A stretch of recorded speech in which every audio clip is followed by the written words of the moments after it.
परिचय। बच्चों, जीन क्या होते हैं?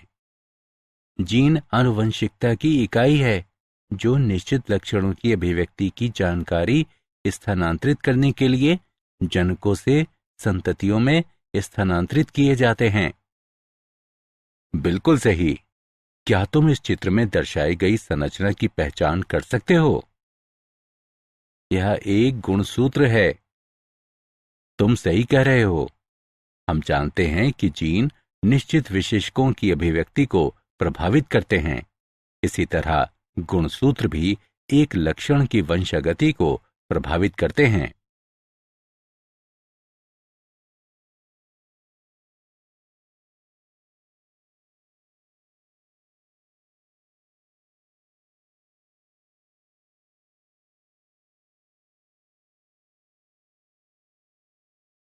उद्देश्य। इस पाठ के अंत में आप निम्न करने में सक्षम हो जाएंगे। वंशागति का क्रोमोसोम सिद्धांत समझना, जीन तथा क्रोमोसोम के व्यवहार प्रतिरूप के बीच अंतर करना, सहलग्नता की घटना को समझना, पुनर्योजन की घटना को समझना। 1900 तक मेंडल के कार्य की अमान्यता के कारण। मेंडल का कार्य 1900 तक अज्ञात रहा क्योंकि संचार की कमी के कारण उनके कार्य का व्यापक रूप से प्रचार नहीं किया गया था। स्थायी एवं विविक्त इकाइयां जो विशेषकों तथा एक दूसरे से साथ मिश्रित न होने वाले अलील के जोड़ों की अभिव्यक्ति को नियंत्रित करती हैं। इनके रूप में उनकी जीन की संकल्पना प्रकृति में दिखाई देने वाली सतत विविधता की व्याख्या के रूप में स्वीकार नहीं की गई। मेंडल की गणितीय पद्धति नई तथा अस्वीकार्य थी। मेंडल जीन की उपस्थिति का कोई भी भौतिक प्रमाण नहीं दे सके।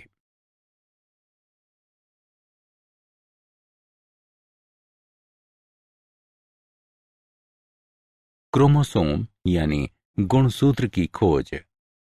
1900 में क्रोमोसोम की पहचान केंद्रक के भीतर रंगीन कार्य के रूप में की गई जो कोशिका विभाजन के ठीक पहले द्विगुणित और विभाजित होने में भी सक्षम थे। परिणाम स्वरूप डी व्रीज, कॉरेंस और वॉन शेरमाक ने मेंडल के कार्यों की पुनः खोज की। सन 1902 में अर्धसूत्री कोशिका विभाजन के दौरान क्रोमोसोम की गति की पहचान की गई।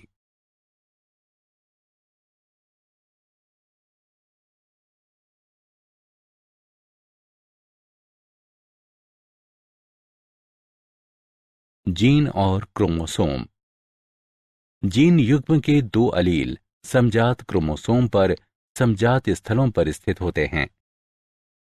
क्रोमोसोम का व्यवहार जीन के व्यवहार के समानांतर चलता है। क्रोमोसोम पर उपस्थित दोनों जीन युग्मक निर्माण के दौरान इस प्रकार विसंयोजित होते हैं कि प्रत्येक जोड़े में से केवल एक ही युग्मक तक पहुंच पाता है। जीन या क्रोमोसोम के युग्म का विसंयोजन एक दूसरे से स्वतंत्र होता है।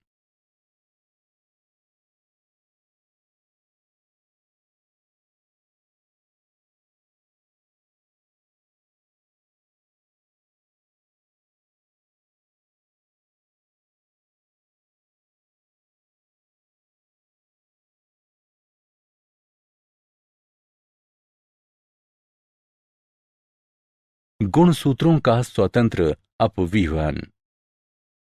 अर्धसूत्रण की पश्चावस्था एक के दौरान क्रोमोसोम के दो जोड़े एक दूसरे से स्वतंत्र रूप से पंक्तिबद्ध हो सकते हैं, जैसा कि आलेखीय निरूपण में दर्शाया गया है।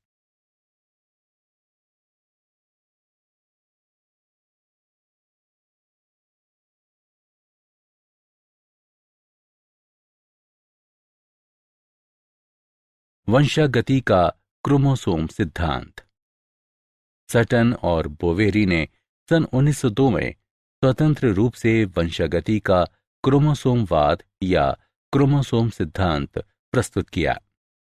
सिद्धांत के अनुसार आनुवंशिक जानकारी जीन द्वारा ले जाई जाती है जो क्रोमोसोम के भाग हैं। सटन और बोवेरी के अनुसार क्रोमोसोम युग्म का जोड़ा बन जाना या अलग होना अपने में ले जाए जा रहे कारकों के युग्म के विसंयोजन का कारण बनेगा।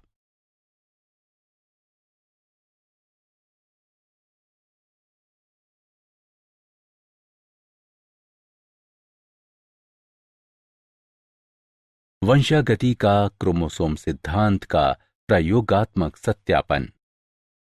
वंशागति का क्रोमोसोम सिद्धांत का प्रयोगात्मक सत्यापन थॉमस हंट मॉर्गन द्वारा फल मक्खी ड्रोसोफिला मेलनोगैस्टर पर किया गया। ड्रोसोफिला मेलनोगैस्टर ही क्यों? वे प्रयोगशाला में साधारण कृत्रिम माध्यम पर वृद्धि कर सकी हैं। वे अपना जीवन चक्र लगभग 2 सप्ताह में पूरा करती हैं। उनमें लिंगों का विभेदन स्पष्ट था। इनकी आनुवंशिक विविधताओं को कम क्षमता वाले माइक्रोस्कोप से देखा जा सकता है।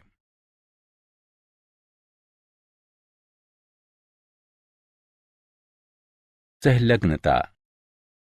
सहलग्नता अलील की प्रवृत्ति को संदर्भित करती है जो अर्धसूत्री विभाजन के दौरान एक साथ रहने के लिए समान गुणसूत्र पर भौतिक रूप से एक दूसरे के निकट होते हैं।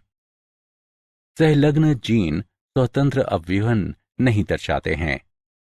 मॉर्गन ने पीले शरीर और श्वेत आंखों वाली मादाओं तथा भूरे शरीर लाल आंखों वाले नरों के बीच सहलग्नता का पता लगाने के लिए 2 बिंदु परीक्षार्थ संकरण का उपयोग किया। उन्होंने देखा कि 2 जीन स्वतंत्र रूप से विसंयोजित नहीं हुए और F2 फिनोटाइप अनुपात अपेक्षित अनुपात 9:3:3:1 से भिन्न था।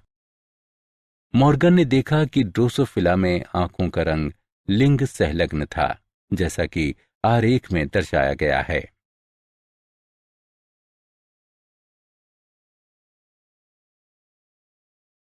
विनिमय। विनिमय समजात गुणसूत्रों के बीच गुणसूत्रों का भौतिक आदान प्रदान को संदर्भित करता है। ये अर्धसूत्री विभाजन एक की पूर्वावस्था में होता है।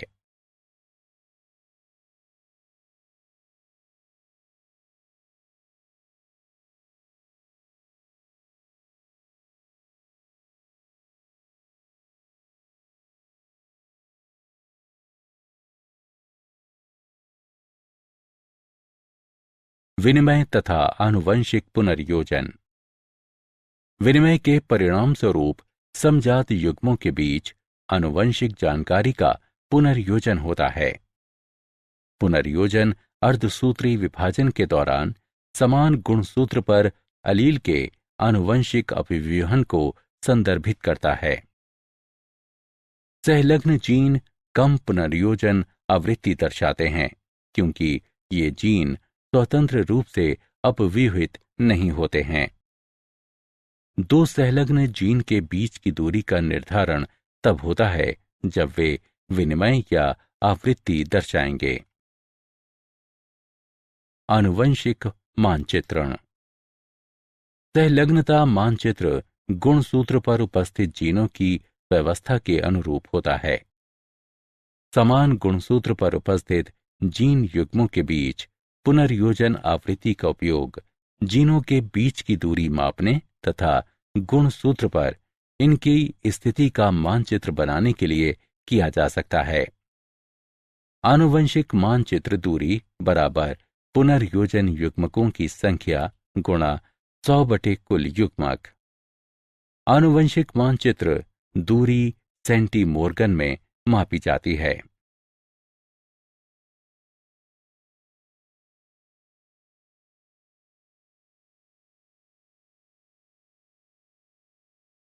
क्या आप जानते हैं सहलग्नता मानचित्र का उपयोग हेलियोथिस और हेलिकोवर्पा पीड़कों का प्रतिरोध करने की कीटनाशकों की क्रियाविधि का अध्ययन करने के लिए किया जा सकता है।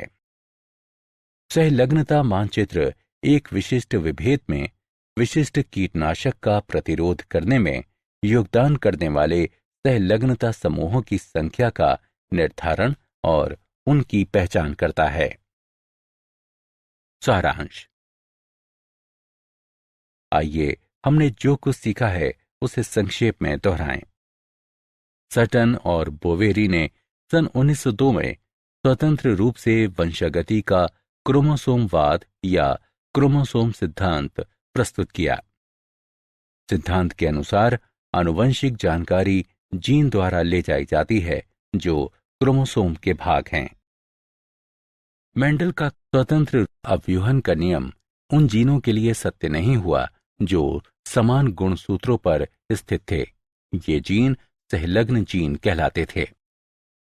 विनिमय के परिणाम स्वरूप समजात युग्मों के बीच आनुवंशिक जानकारी का पुनर्योजन होता है। सहलग्नता मानचित्र गुणसूत्र पर उपस्थित जीनों की व्यवस्था के अनुरूप होता है।